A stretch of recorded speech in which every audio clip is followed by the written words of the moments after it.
Okay, everybody, before we start, we're going to sing a couple of songs together, or one song together.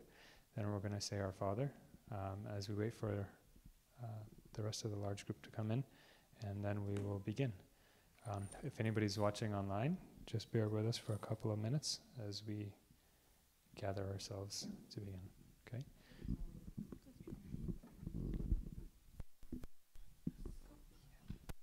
My fathers, the monks of the desert, I wish to live a life like yours. My fathers, the monks of the desert, I wish to live a life, your life of prayer, vigils and tears, life of prayer, vigils and tears, you offer to our Savior. My fathers, father of the monks of Antonius, his disciple of Macarius, father of the monks of Antonius, his disciple of Macarius, left everything of worth and value, left everything of worth and value to serve their faithful Savior. My fathers, when they were attacked by the barbarians, no one was afraid or denied his. When they were attacked by the barbarians, no one was afraid or denied it. They said, Our Lord is Jesus Christ. They said, Our Lord is Jesus Christ, for whom our lives we sacrifice. My fathers, I am a youth struggling in the way, God's word I must learn to obey. I am a youth struggling in the way, God's word I must learn to obey. Please pray for me, Saint Anthony. Please pray for me, Saint Anthony, that Christ may abide in me fully. My fathers,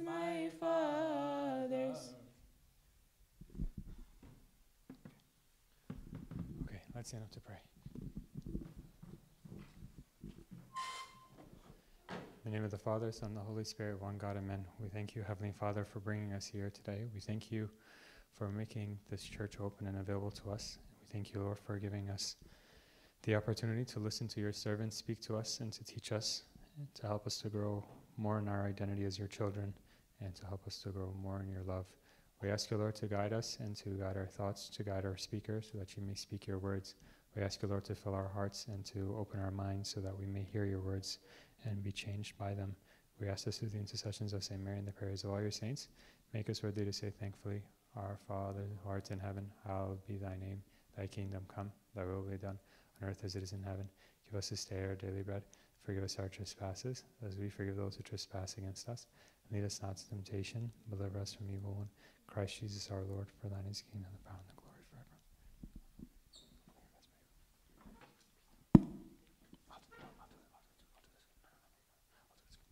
So I wanted to take a quick few seconds to thank you guys for making it through this unpleasant weather.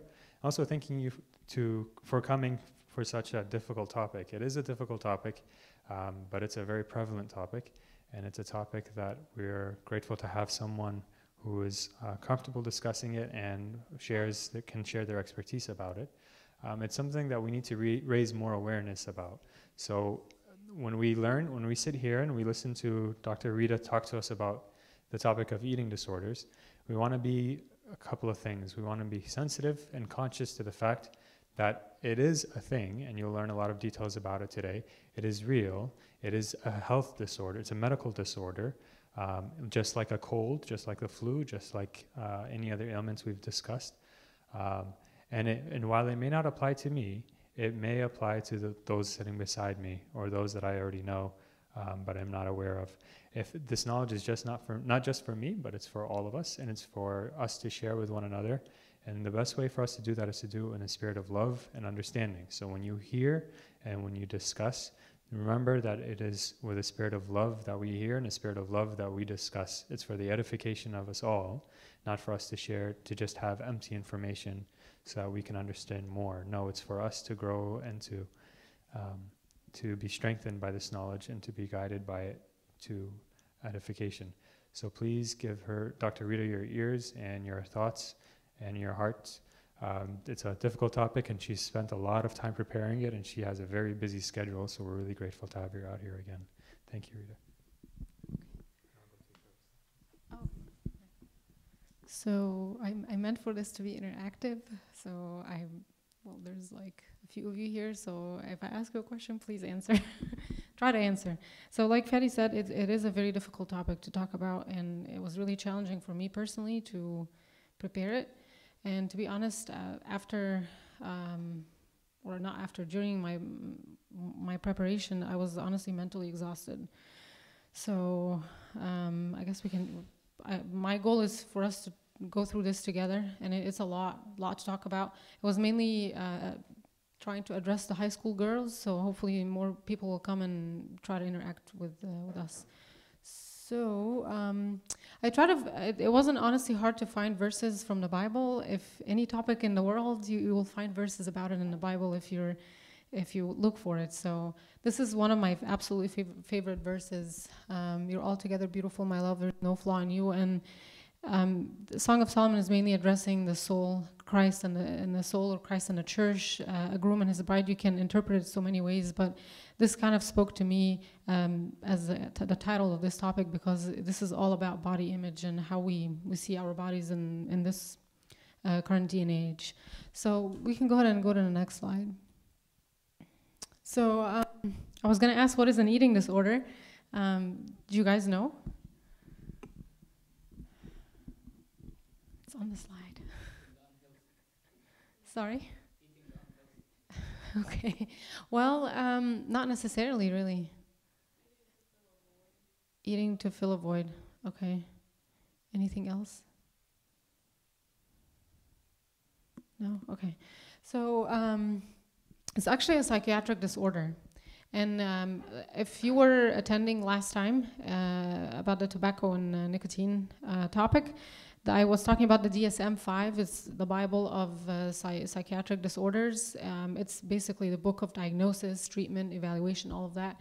And eating disorders are in the book. They're a psychiatric illness. They're official, and they have to be diagnosed by a health professional, and it's an illness. So just because some people, I guess mainly younger people, think it's a labeling a person with something that they're suffering from without really diagnosing them, but it's a disease that needs to be treated.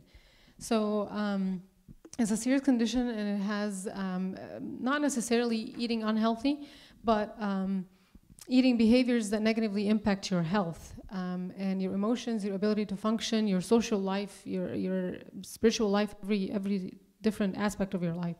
And it should not be thought of as a lifestyle choice or a fashionable way of life like most people portray it in the media nowadays is, well, this is how I want to look, or this is how I want to live my life, or how I want to eat.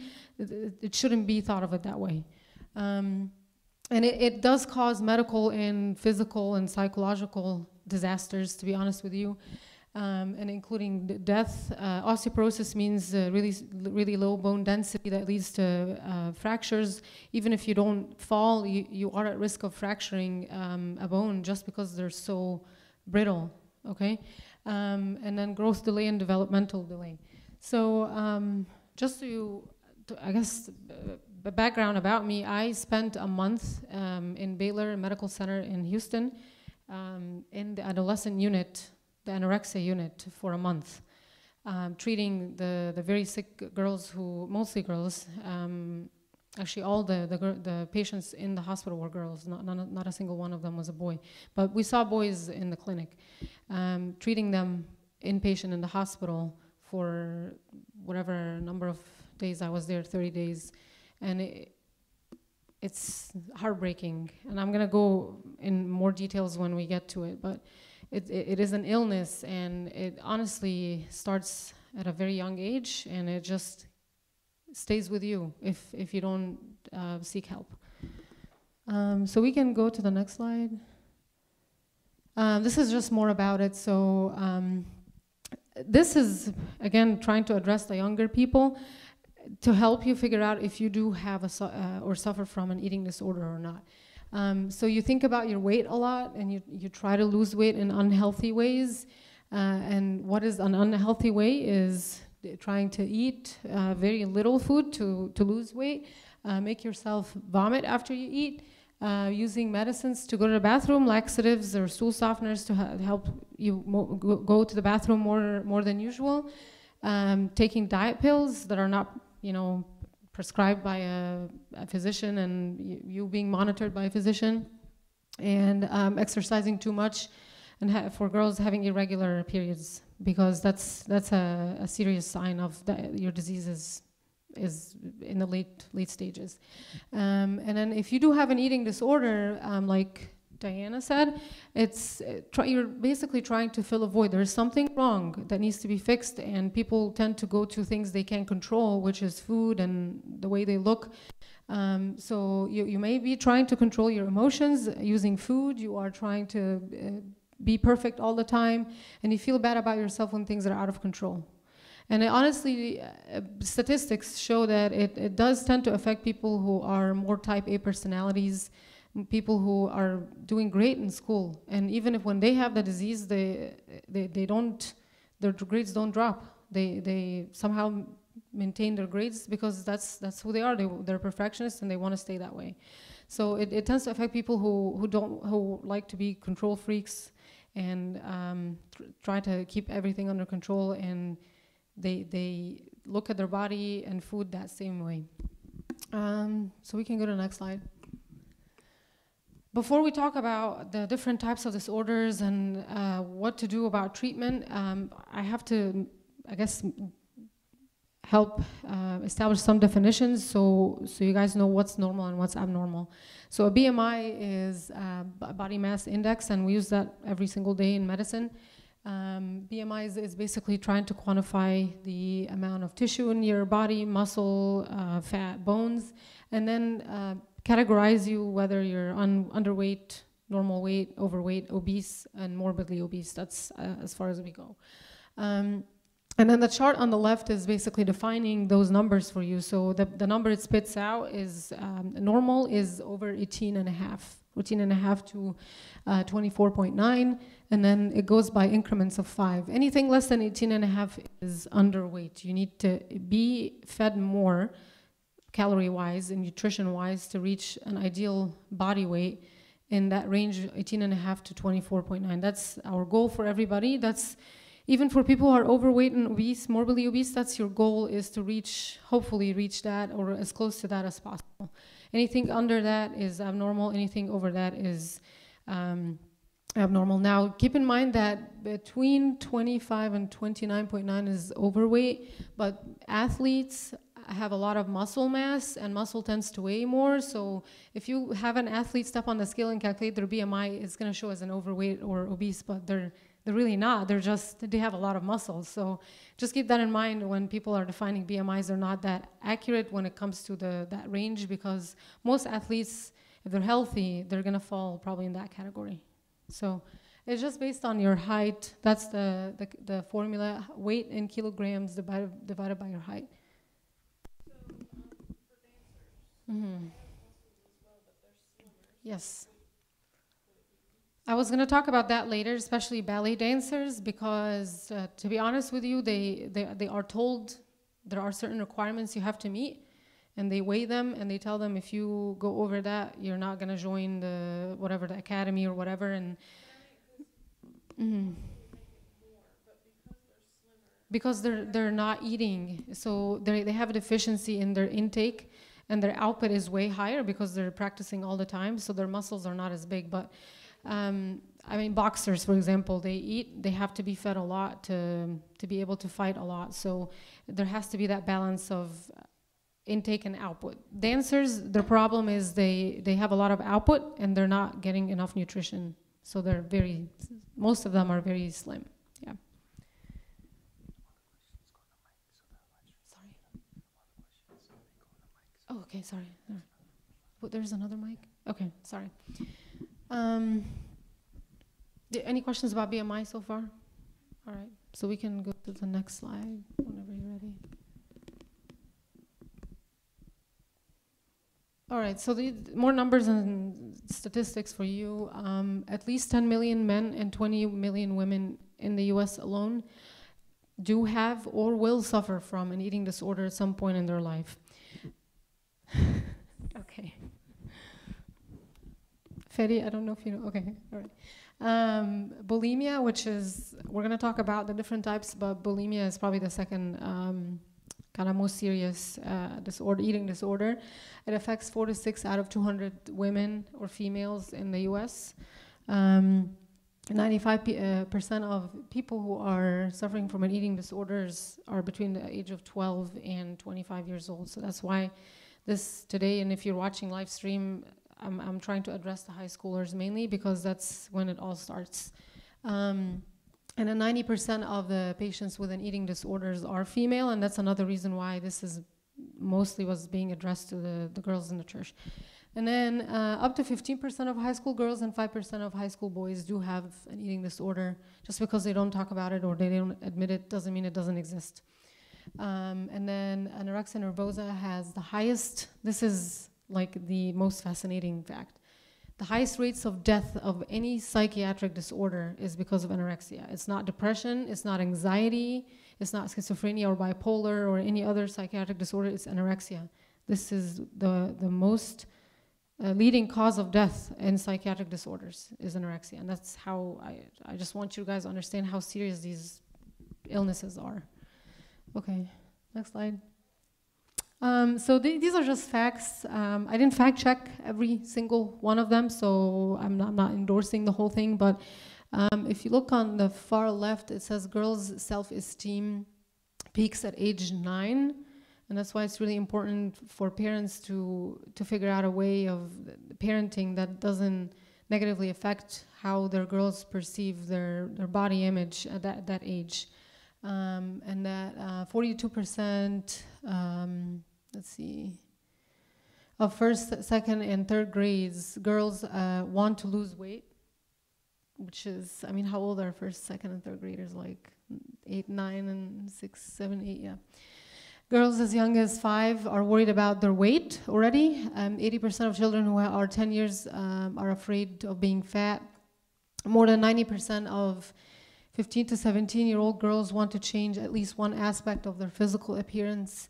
Young girls are more afraid of becoming fat than they're afraid of nuclear war, cancer, and what is that word? Teasing? Losing, I'm sorry, losing their parents. So imagine that, like people in high school or middle school, they're more afraid of getting fat or bigger than nuclear war, cancer, and losing their parents. It's really sad. So we can move to the next slide. Oh, actually, we can go back, Betty, because I wanted some interaction here. What do you think causes eating disorders? I've seen on a talk show, it comes from mothers. Okay. Because the way the mom talks about her weight and her image, if it's a young girl, she's going to want to be like her mom. So girls as young as 3 have mentioned, I need to go on a diet, I need to exercise, I need to look a certain way, reflecting what they've learned from their mother. So that age 9 is perfect. Like they're about to go to middle school, their body's changing, so everything they've learned from their mom is going to follow them. If the mom's not proactive and helping them see themselves as good the way they are, then their mind is changing and they're going to start picking up things from the environment. Okay. So I looked this up because I felt like it's everywhere, where women are always dieting and they always are not unhappy about their physical appearance. And the studies they did specifically on bulimia and anorexia did not show direct correlation between parenting style and these 2 diseases. But what it showed is, from what you were describing, is it creates anxiety in kids, and that anxiety will lead to the eating disorder. But they didn't see a direct correlation between the mom or the dad working out or not happy with their looks with these 2 diseases. But it does create anxiety and depression and other psych problems, stress and emotions that can lead to that. So but I honestly think that it does affect it, because I mean, who doesn't know a person who's already dieting and not happy with their weight? You wanted to say something? I think some people do it for attention. Like when somebody dramatically loses weight, they can't find any other way to like control themselves, or like it's a variable they can control in their life. So just want attention. Like, why do you think they want attention? Because they're not getting any attention in any other way. Okay. So do you think maybe somebody told them at some point through a comment that they're not? Yeah, of course that, but like. Okay. Yeah. So yes, that's another reason why it's. I mean, we all talk about bullying, and bullying is, either verbal or physical, but it doesn't really have to be labeled as bullying. Just people throwing comments, random comments at you. Go ahead. Sorry. I said moms because in our culture, moms they have the best intentions, but the delivery is always not. Are you talking about Egyptian culture? That's why I said moms, Okay. because it's one of the things they look out for, but they don't do it in a very well communicated wise way, I guess. Yeah. So that is why I was saying. Yeah, you're right. But like, yeah, from a young age, they're always talking about don't eat too much. You want to look right, and especially for marriage, you want to look a certain way. But that's why. That's true. So yes, tell your daughter or son that they're eating too much, or that doesn't look good on you, or things like that, which we're going to talk about. Yes, it does create this anxiety, and it does make them think, okay, well, I'm not good enough. I guess I'm going to have to do something about it. I was told that when I was a child. I was big in middle school, and I have a twin sister, so they would always compare us, and she was always smaller than me, and they would always say, okay, Rita is the fat one. And then, like, I remember this, and for people who have or suffer from eating disorder, and if you're listening, there are certain comments you're going to get that you will never ever forget, and you will always trace it back to that one person who said, when I was driving the school bus, and riding the school bus, we would always have this, I guess you would call it a school bus teacher who would just make sure we're all safe and everybody gets home safely. And she, when I was leaving the bus, she said, "What size are you wearing? Because I think you're too big." And she would always, and then she said, because we always say you're the big one, so maybe you should try to lose more weight so you guys can look the same. That, I never forgot that comment, ever. And that's probably when I started to work out. I started working out in middle school. And I had my parents get me a treadmill, and that's when I just decided, okay, I need to lose weight. And I heard it from my grandma, I heard it from everybody. So it's family members who don't realize the massive effect of the words. One word can do to a person that age. All right, we can go to the next slide. So social idealization of the woman's body, I think, and this is all, by the way, from the American Academy of Family Physicians. So these are causes that have been tested and studied. Just the way the culture here portrays how a woman's body should look like is probably the number one cause of why these girls are doing what they're doing. So unrealistic portrayal of the female body, all the Photoshop they do, and you think it's real when it really isn't. And ridiculous expectations in the present day media. If somebody has a baby, you're expected to lose all your baby weight in a month. You have to look perfect. Fashion shows, and I mean, you see all these models running down the runway, and they do meet anorexia category, like definitions. And I'm gonna go into that. Hollywood, the celebrity influences, all the movies we see, all the people, pop stars or whatever you follow, and they're just not good examples. And then TV shows, clothing brands. You guys heard about Abercrombie and Fitch and how they were scrutinized for their size, I don't know, 00, and I mean, 00 is in every store, but their 00 is like an infant size. I mean, it's not. It should not be made for women and juniors in high school. And then Disney princesses. I mean, Disney, even like movies that don't have princesses, they always have the girl is always very small.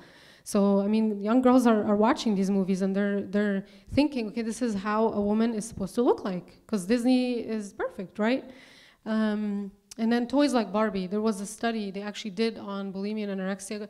Girls who they found that whoever played with Barbie dolls when they were younger were at higher risk, 20% higher risk of getting eating disorders as an adult. So, I mean, Barbie doll, it doesn't look like a normal person.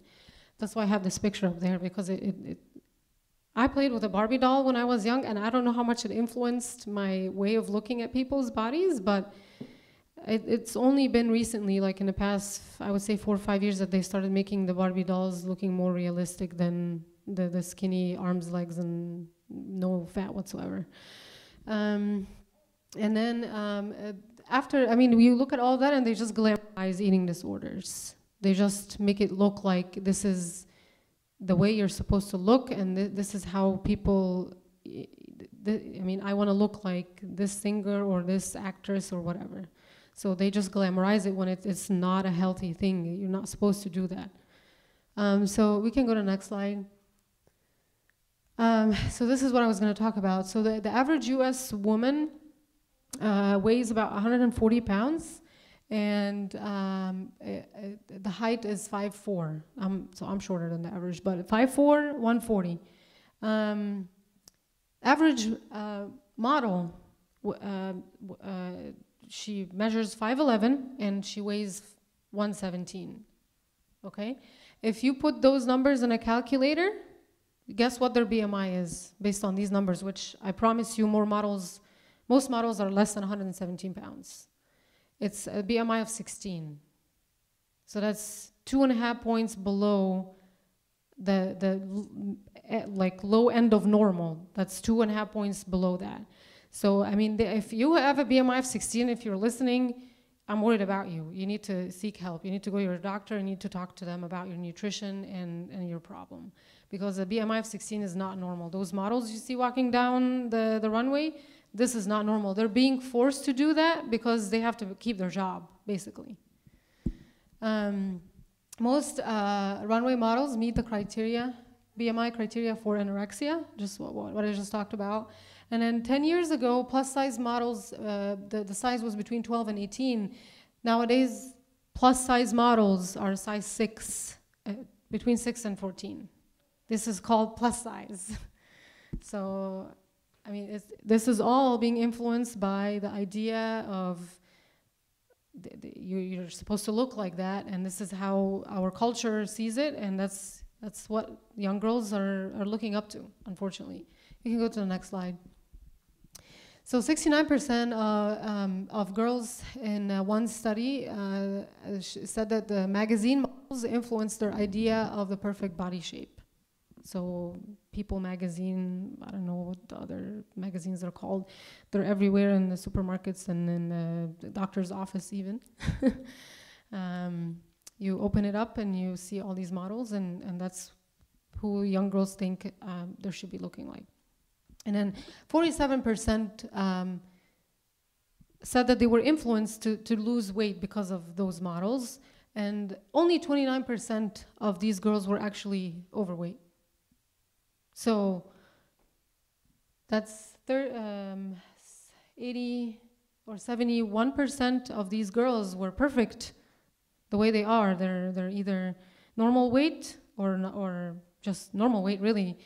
And they thought that they looked big because, well, the models are clearly underweight, and that's how I'm supposed to look. Only 29% are actually overweight. So we can go to the next slide. These are actual ads and magazine covers that I pulled up, and the one on the left was a big deal because that's a Ralph Lauren ad. The model on the right side that's her actual look, and that's how they photoshopped her in their ad. I mean, look at her waist. They probably, I don't know how many inches they took out, and her thighs. If you look at her waistline, her thighs, and her arms, and her face. And they got called on that, but that's how you're supposed to look like. On the left, something that's unrealistic. So this is the Photoshop on the left that they actually released. And then on the right, this is Faith Hill. She's a country singer. I don't know if you guys know her. But her arms, they Photoshopped her arms to smaller. They Photoshopped her hair and her cheeks and everything to make it look slimmer. And there's like every single magazine cover or picture you're gonna look at is 100% Photoshopped. There is nothing that movie posters and commercials, these are all Photoshopped. That when you see the actual actor or actress walking on the street, it does not look like that, okay? All right, next slide. This is an Ann Taylor ad. And Ann Taylor, when they released that they Photoshopped this, guess what they said? Well, realistic women are not good enough for our ad campaigns, so we're not gonna do that. This is the woman on the left, that's her normal waist, and that's her on the right side when they slimmed her down. And the same for her legs and thighs. So, and then the top right, the girl on the right is what she actually looks like, and the left is what they probably put out on magazines. They make them look more symmetrical on the eyes. They widened, I guess, the distance between her eyebrows. They Photoshopped her cheeks to look a certain way. So this is what they do. These are just more causes and risks for eating disorders. Emphasis on success and external rewards. If you're a parent or you're a teacher, any kind of role model, and you're constantly forcing and pushing your children to aspire for more, and that only success is allowed in this house, and you can't fail, and we expect you to look a certain way, we expect you to get those grades, it creates that unhealthy competitive spirit in them, and that's what creates the cycle of, okay, well, I'm trying my best here, but I guess my body is probably the only thing I can control right now. And that's when they force kids to go to the eating disorders. So children just try to be successful, and they take control, they regulate what they eat and how they look. That's how it happens. And then sexual abuse victims, they tend to go to that, again, as a way of controlling their own body. Eating disorders, I guess the genetic, biological wise, they have been associated with abnormal levels of neurotransmitters, serotonin and dopamine mainly, which we talked about when we talked about tobacco and nicotine. There just need to be more studies to establish what the correlation is. Next slide. Sports, and Diana was already bringing this up about dancers.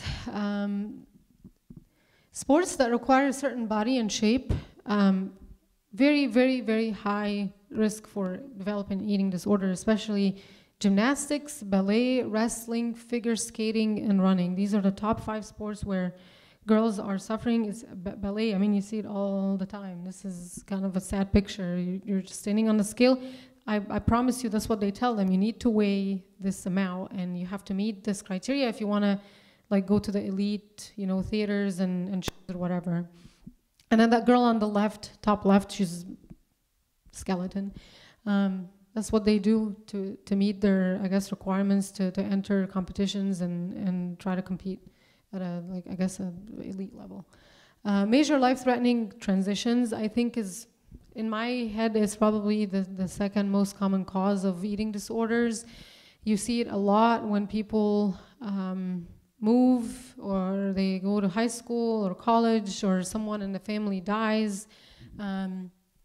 It really does trigger the illness, because you don't have as much supervision, and you're trying to cope with what just happened to you, and people just tend to go to that as a way of controlling the situation, because you can't control someone's death, you can't control you going to college or high school, so that's what people tend to go to. Depression, anxiety, like I said, they could result from troubled family relation or parenting style, and that can also lead to eating disorders. Also, if you have family members who have eating disorders, you are at a probably higher risk of getting one yourself. There was a genetic link that they found in twin studies. So if your mom or dad or aunt or cousin or whatever have an eating disorder, and you do see them and you interact with them, you have a higher risk of getting it. All right, next slide. So this is something I want to talk about. This is not an eating disorder, but it's way more common, and I really need to talk about it because it affects probably everybody who is in sports, the female athlete triad. And they actually, just so you guys know, this year they changed the name of that disorder to energy deficiency, relative energy deficiency in sports, because they found that it doesn't only affect girls, it also affects male athletes.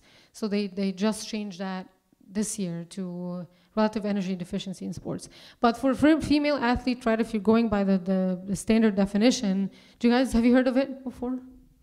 Okay. It's very common, and I can't endorse these numbers, but I'm pretty sure they're very close. 78% of girls in sports have it. So you basically suffer from irregular periods or no periods at all, and you have very low energy levels. You're not feeding yourself correctly. You have very low calorie intake, and then that leads to low bone density and osteoporosis and increased risk of fractures. A lot of women have it in the sports world. I mean, most of the runners have it. So it's really sad, but it is true, and I just want you guys to be aware of it. If you have daughters or sons in the sports arena, make sure they're getting enough nutrition and watching their weight and what they eat, and if you have a girl, make sure she has her periods regularly, because that's a very good and important sign of knowing whether or not you're eating healthy. Okay, next slide.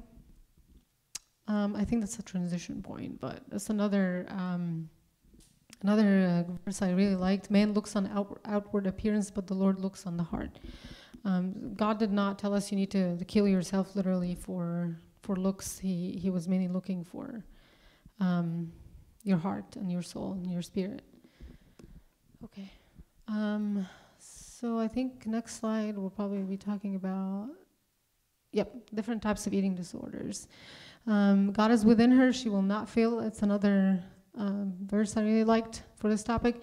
Before we go to the next slide, do you guys know different types of eating disorders that you can tell us about? Thank you. Who said bulimia? Oh, she also said, can you give her the mic? Just repeat what you said, because it's live streaming and they won't hear you if you don't use the mic. Bulimia. And what the first one you said? Anorexia. Anything else? Because we all hear about these two, but there's more. And the ones I'm going to talk about, by the way, are the ones that are in the DSM-5 psychiatric definitions and psychiatric illnesses. But just so you know, they keep changing So the DSM-5, they release a new version every 2-3 years. They do keep adding and changing the definitions of the disorders based on the prevalence and how common it is, and something they probably haven't even discovered yet. So the ones I'm going to talk about are in the DSM-5. They're all real illnesses that need to be addressed. And what's your name? Gina. Gina already talked about the two probably most common and most serious disorders, bulimia and anorexia. So let's go ahead and switch to the next slide. All right, so these are the ones that are in the DSM-5. So anorexia, bulimia nervosa, binge eating disorder, avoidance, restrictive food intake disorder, rumination disorder, and pica. So avoidance restrictive was added more recently, and the same I think for rumination disorder. Now the bottom, the non-bolded part is probably they do exist, they just don't exist in higher numbers, so they're not in the DSM-5, but like eating disorders that come from medical condition, like you have cancer or gastrointestinal problems, endocrine problems, people tend to overeat or undereat because of that. And then body image dysphoria is another one where you're just uncomfortable living in your own body and lacking the whole food side of it. And then autism. Autism does have relative correlation with eating disorders as well. And orthorexia nervosa, do you guys know what that is? Orthorexia, I think they talked about it, or I guess it was in the news last year, and they haven't really added it to the DSM-5, but it's a serious disorder. It's basically people who are obsessed with eating healthy, and anything they eat has to be like, they have to read all the ingredients, and it has to be organic, and it has to be all natural, and they avoid eating anything fat content, carbohydrates. So it's an obsession that turns into a disease. It's called orthorexia.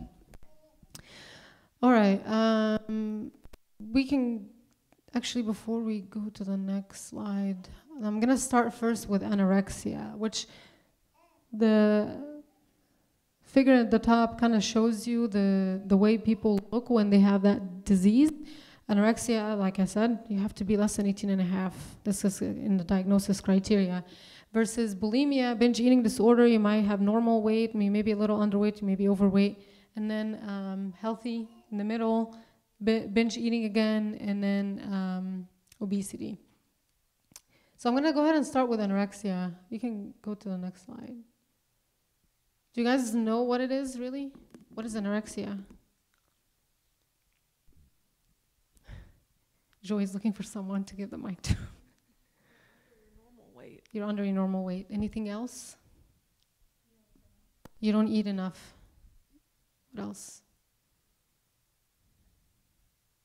You look a certain way. You think you look a certain way? What do you mean by that? Like you're skinny, but you think you're fat. Great. You technically have to have that to be diagnosed with anorexia. You think you're fat, but you're actually really skinny and underweight. You basically have a body image distortion. It's not normal for people to think they're fat when they're not.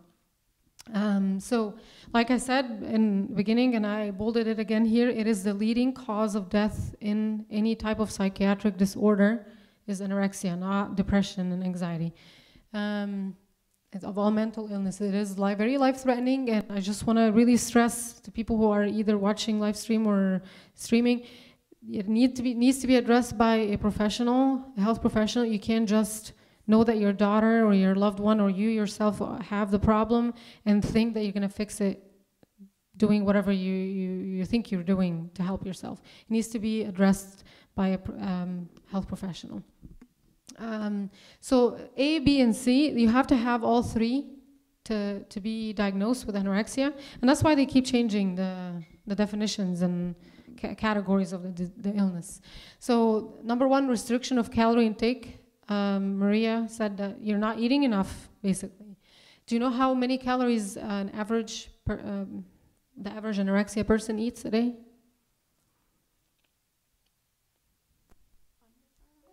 Under 500, yes. So to give you an example, 3 marshmallows and Coke Zero a day, or an apple and a banana and Coke Zero a day, or water. And the reason why I'm telling you this, because like I said, I worked in the anorexia unit for a month and I saw them. They are scared of brushing their teeth because they're scared that the toothpaste has calories in it. That's how serious it is. So they don't brush their teeth. They don't want to touch anything in their mouth. They want to put ice in their mouth because ice has calories in it, which it doesn't. Restriction of calorie intake significantly to a significantly low body weight, less than minimally expected, and we know that minimally expected is 18.5 BMI, so you're less than 18.5. And in the context of course, you're talking about their age, their gender, their height, their developmental stage. You're just comparing it with people of the same age and group. So an intense fear of gaining weight, you are just live in a state of anxiety the whole time of fearing to gain weight, and that triggers the low calorie intake. So you're scared of gaining an inch or a point. I mean, they do it by the point, 0.1 pound. I gain 0.1 pound, so this is the end of my life. So the intensity of becoming fat, or so persistent behavior that interferes with weight gain, even though a significantly low weight. So they just avoid any type of behavior that might make them think they're gaining weight, even though they're underweight. And then the disturbance in the way the patient his or her own body. I think Joy said that. So you look a certain way, but the way you see yourself in the mirror is completely distorted. That's why I have that picture in there, because the girl is, clearly skinny, and she sees herself looking that way. All right, so, and they have absolutely no recognition of the seriousness of this illness. The problem is, it's very slow progressing. So the girl starts looking normal, and then she goes to high school or moves to college across the state where their parents are not in the picture anymore. And she just sees everything around her and the way people eat and the media in Hollywood, and then it just goes downhill from there. And then you go visit your parents for Thanksgiving and they think you're just stressed out about your tests. Nobody addresses it, and it just goes downhill from there. Okay, so next slide. There's two different types of anorexia, and that's what people, I guess, miss. There's the restricting type and then the binge eating purging type. So the restrictive, I'm not eating, period. Just not eating, and that's how I'm gonna lose weight. I'm not eating and I'm gonna exercise way too much. That's how they lose weight. So weight loss accomplished primarily by dieting, fasting. People, anorexia girls, they spend all day no food. And when they get hungry, they get a Coke Zero, which has no calories in it. So that's how they lose the weight. Or binge eating purging. Well, they found another way is just they eat a lot, but then they throw it all up. So recurrent episodes of binge eating, purging behavior, self-induced vomiting, or misuse of laxatives, diuretics, and enemas, and all these different, methods. And there's different categories of anorexia. So the mild, your BMI is between 17 and 18.5. Moderate, 16 to 17, severe, and so forth. So guess where the average U.S. runway model falls? From what we talked about earlier, where do they fall?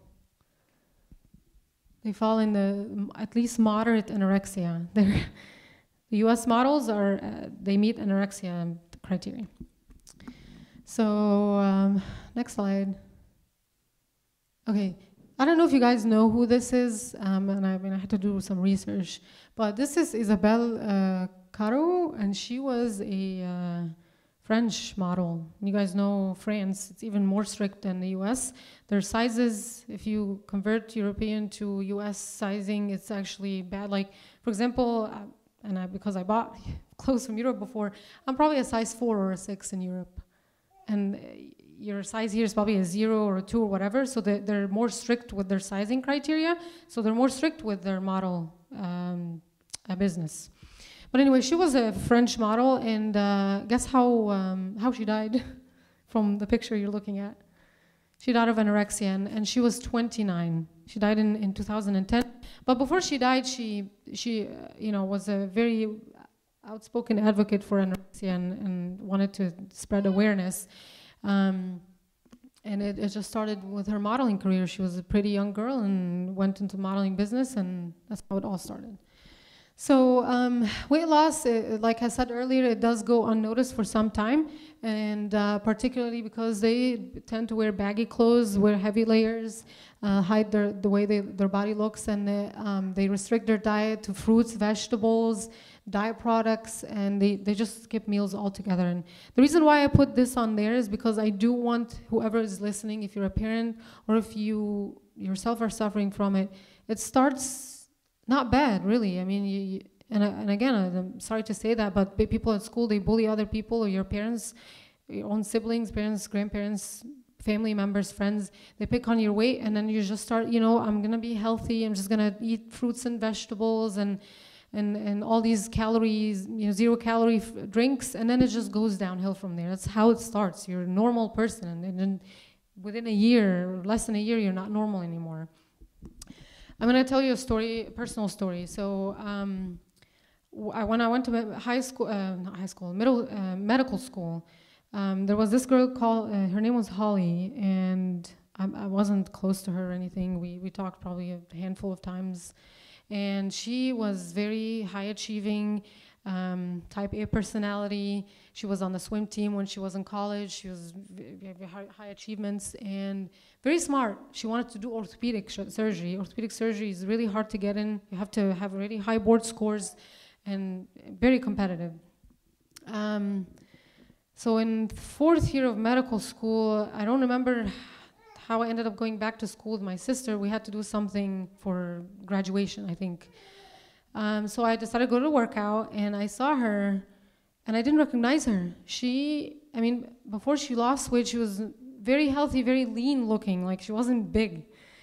I saw her at the gym working out, and she looked anorexic. She looked like she probably lost 30 to 40, 50 pounds, at least. She looked sick, and she was working out, and like on the treadmill, and then she finished the treadmill, went to the weights. It was really scary, but of course, when you see someone like that, I just froze, and I didn't know what to do. It was kind of shocking to me, and I just stared at her, and then I, finished my workout, and I left. Okay, that was the last time I saw her. And then a year and a half ago, I was here. I don't know how she got my phone number.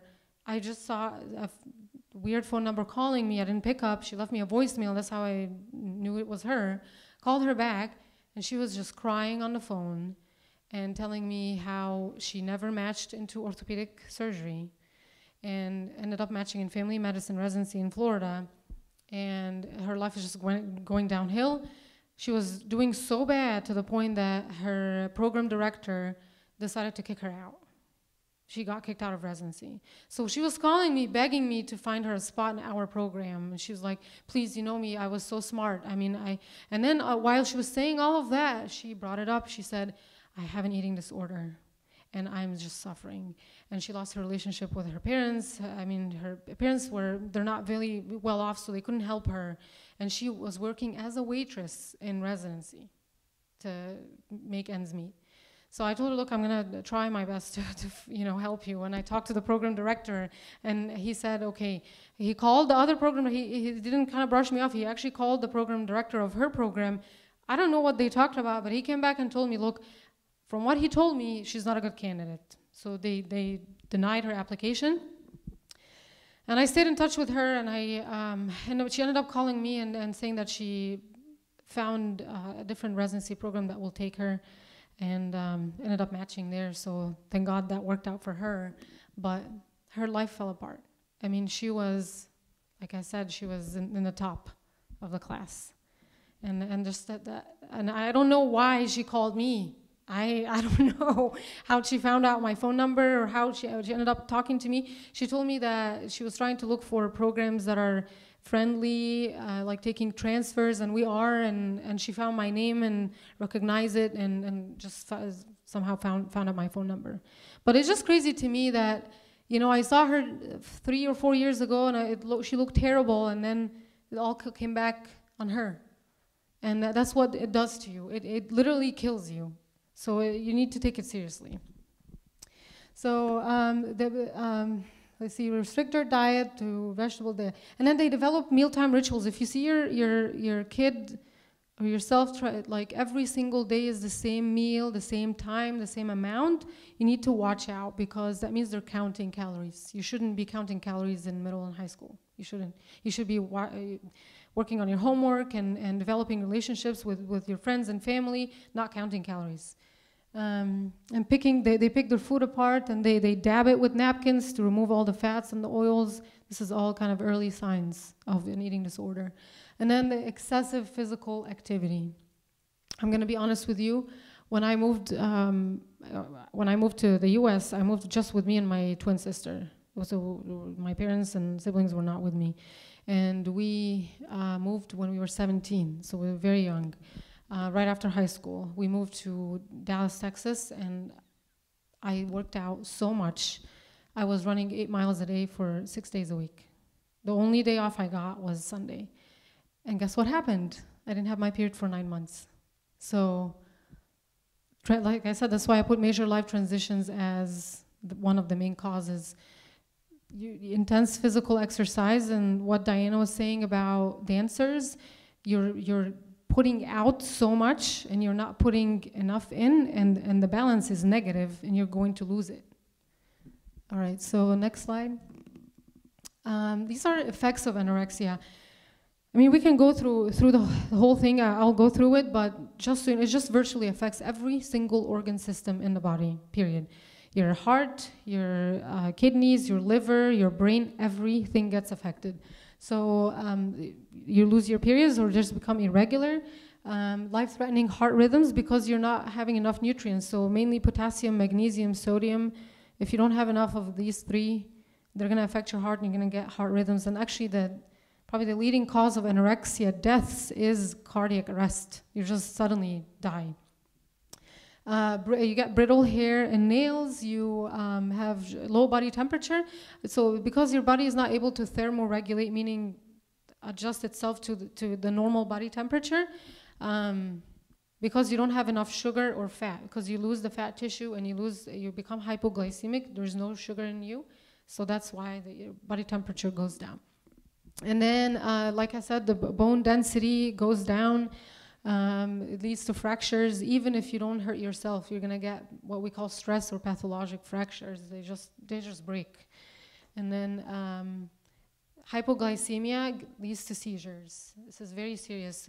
We tell all our patients, whether or not, regardless of eating disorders, low sugar is way more fatal than high sugar. I can admit you to the hospital if you have high sugar. We're gonna bring it down, we're gonna give you insulin, we're gonna give you fluids, you're gonna be fine. Some people die if they're probably undiagnosed diabetics who just walk into the hospital with the DKA and all that stuff. But if you have low sugar, even if you're a healthy person and you get admitted with low sugars, your chance of death is way higher than a person with high sugars. So they do lead to seizures and death. Hypoglycemia is a serious issue. And then poor wound healing, because you don't have protein in your body. Protein is what we use to wound or platelets, and they use protein to heal your wounds. You don't have protein, that's why also you get brittle hair and nails. So next slide.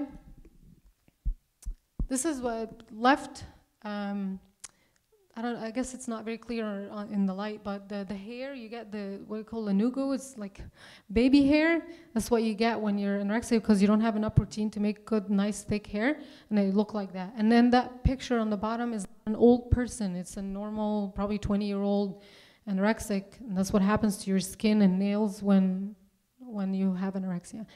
Girl on the right, her name is Laura. She was 18 years old when she died of sudden cardiac death from anorexia. And it was 5 years battle. She just died of cardiac arrest after she started herself with 5 stones, 70 pounds. 70 pounds. BMI probably 14, 13. Right, next slide. Do you guys know who that is? You should know. Amy Winehouse, come on. So she was an amazing singer in Britain, the UK. Adele used to open her shows for her. She was very famous, unbelievable voice, true talent, natural. got discovered by somebody and became famous. And guess how old she was when she died? 27. She was 27. And she died in 2011.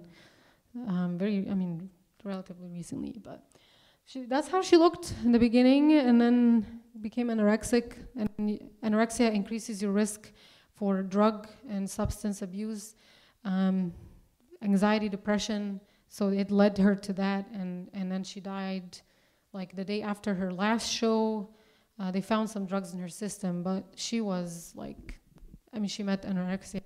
When they talked to her brother, he said that's what killed her, which I think is what killed her. Anyway, so if you look on the right side of the slide, anorexia is the third most common illness in adolescence after asthma and obesity in adolescence.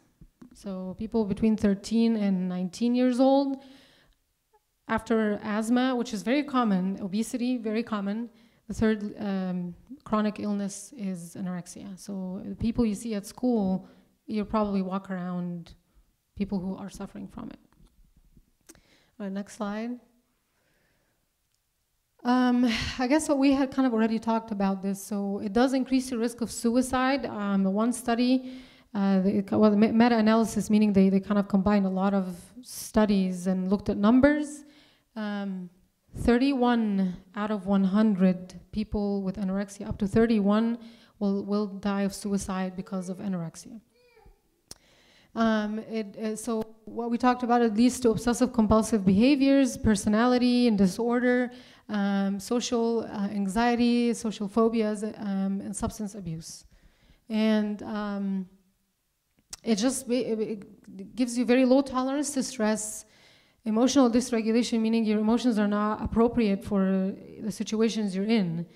And you just slowly withdraw yourself from society, and then self-critical perfectionist traits. So you're always criticizing yourself in the mirror.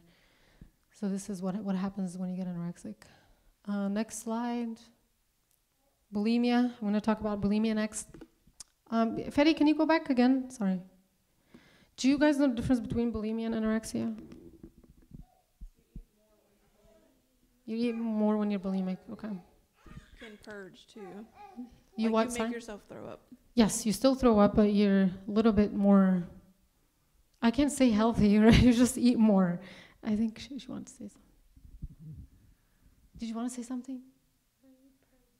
You purge more, yes.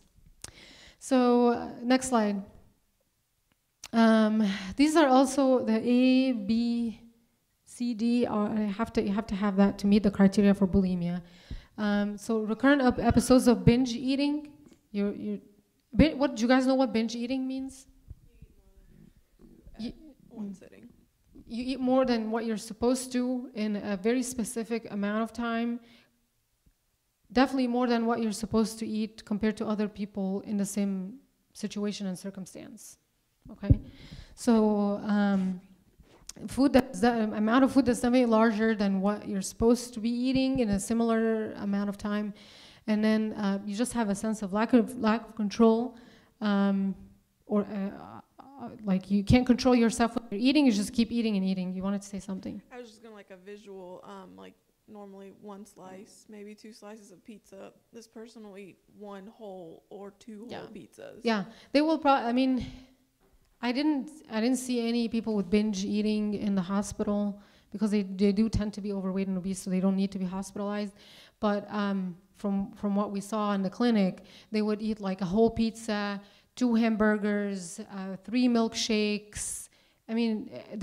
One sitting, like 1 whole pie, and then they throw it all up. So that's what happens. A sense of lack of control over eating, and then recurrent inappropriate. To compensate for it, what do? You just go throw it all up. In order to prevent weight gain, and so we use self-induced vomiting and laxatives. You just exercise. Some people, they won't throw up. What they do is they just go to the gym and run 15 miles. They spend the whole day there, just working it all, and they count calories. So like, what did I eat? Okay, this is how much I need, so I'm gonna spend the next 10 hours in the gym working out. And then the binge eating, This has to happen, by the way, for any type of disorder I'm talking about, whether it's anorexia, bulimia, any other type of disorder, it has to be there for at least 3 months to diagnose it as a disorder. So this has to be present for 3 months, and then the way you evaluate yourself and your worth is based on the way you look, not how smart you are or your grades or your self-worth, it's just the way you look, all right?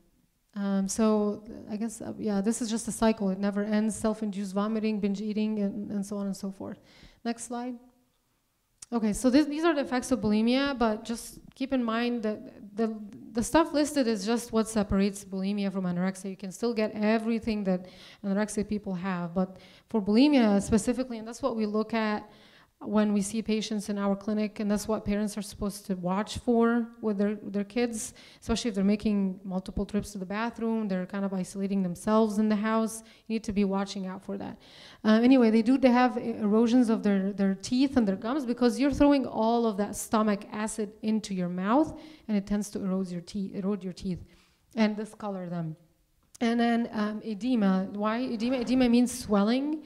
Why? Because you're so under nutrition, the main protein in your body, albumin, when this happens, it freaks out and decides to leave your cells to try to compensate, and that gives you swelling because water follows it. So they do tend to have swelling in their face and their legs, but the swelling in their face is probably coming from repetitive vomiting. Your glands tend to swell. So that's why you have the parotid gland sits right here, and it swells. If you see people have swelling right here, think about it. And then the scars on their knuckles because of the self-induced vomiting, and we call that the Russell sign. This is like a board question for us. You have to know this. And then they will arrange their weekly and daily schedules all around their binge eating purge cycles. They will change class schedules and things to make sure they have time for that during the day. So if you see people arranging complex schedule to accommodate binge eating, purging, and then frequent trips to the bathroom, excessive exercise, and use of laxatives and diuretics. And then this is just so you guys are aware as we talk about more eating disorders. More than half of patients with eating disorders have depression. They meet the criteria for depression. All right. Next slide. This is just a visual of what I was talking about. So the Russell sign, all these calluses on your knuckles from the repetitive vomiting, and then the teeth erosion and discoloration. The parotid gland mainly is what we look at, but any type of gland can swell. Sits right here, and it does tend to get larger. Next slide. Okay, so do you guys know what prognosis means? It's just a projected, track of your disease, what's going to happen to you. So for anorexia, approximately half of the patients do fully recover, but that only applies to people who seek professional help. And then for bulimia, it's better. 80% will achieve remission if you do seek treatment. For anorexia, partial recovery, meaning you meet 1 or 2 of the criteria, but you don't meet the third anymore.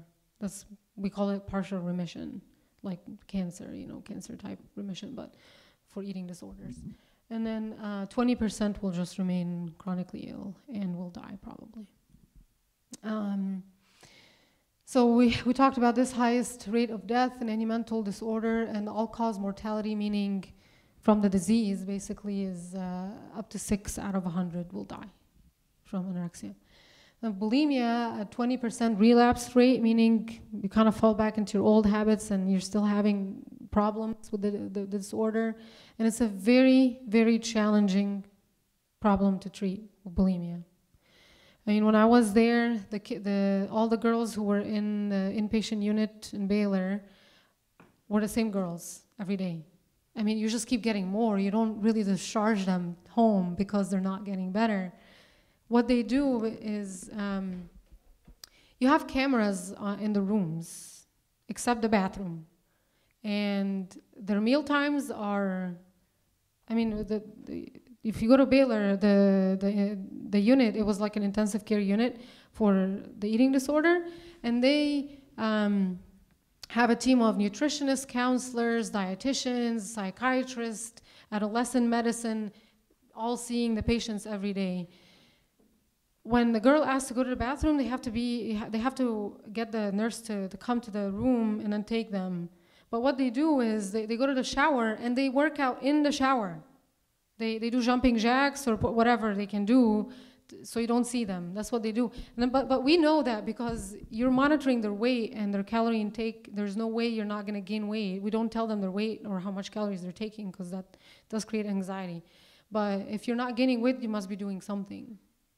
So that's what they're doing. I mean, it's a serious disorder. It's not hard. It's not easy to treat. It might stick with you for the rest of your life.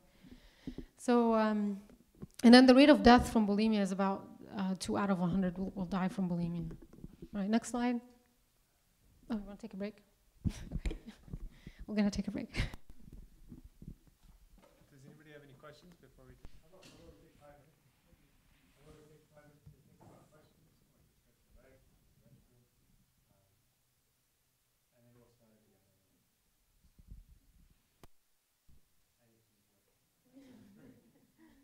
You're the reason why we really took a break there. My break is the whole time.